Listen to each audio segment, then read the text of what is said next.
the threat, the existential threat to annihilate the Jewish people from the planet is as real today as it was in King Haman's times in ancient Persia, where we have a new King Haman in the form of Ahmadinejad, who in my opinion is a reincarnation of evil. King Haman became Adolf Hitler, became Ahmadinejad. Now you may say that that's an extremist statement, but that's because you are a fool and you don't know history.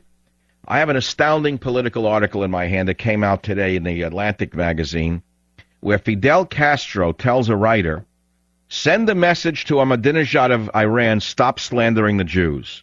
I was shocked by this. Fidel Castro is a dictator for over 40 years, a socialist, a lifetime socialist, a dictator in Cuba.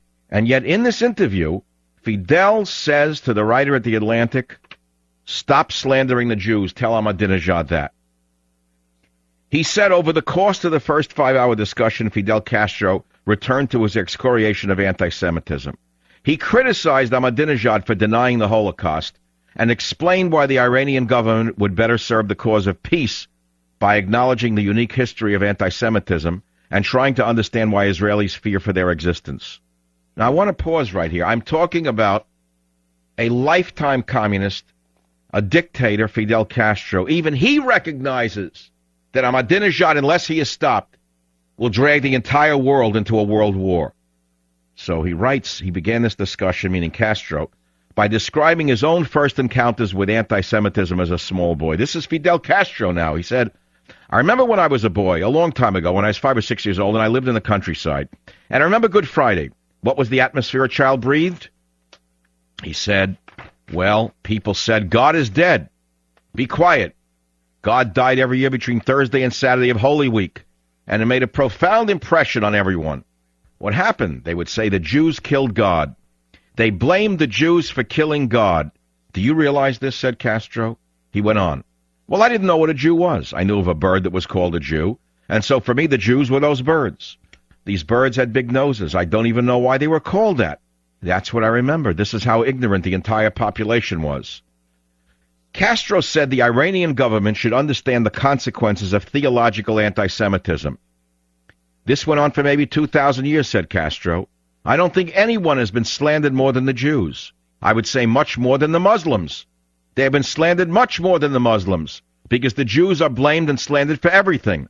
No one blames the Muslims for anything, said Castro. I want to pause here. This is the dictator of Cuba saying these things. If only, let us say, Hillary Clinton, these words could go into Hillary Clinton's ears. He says, no one blames the Muslims for anything.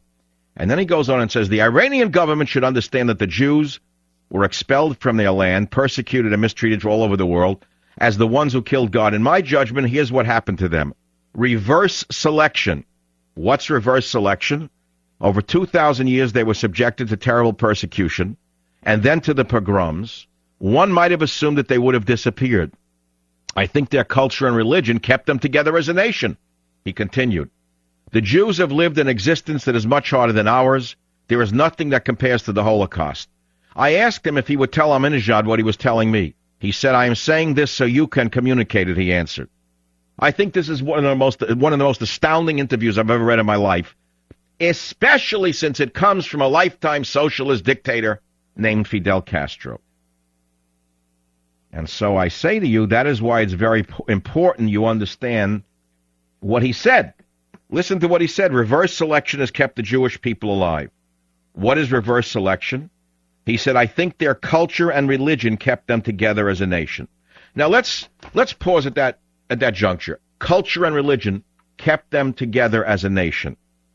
Let's take the opposite to the religious Jew, where the culture and religion are kept alive, to the Woody Allens and the Larry Davids of the world, the Hollywood crowd of Jews, let's say, who spit on their own religion, sneer at Christians, and basically have contempt for anything to do with God. You know it and I know it.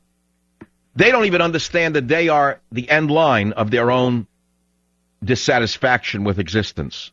They are the end of their existence. There's nothing to follow them. Perhaps that's the way they see it. But the people that some of you don't even understand, that you have maybe disrespect for or contempt because they run around in black clothes and they follow absurd religious practices and They live in another universe.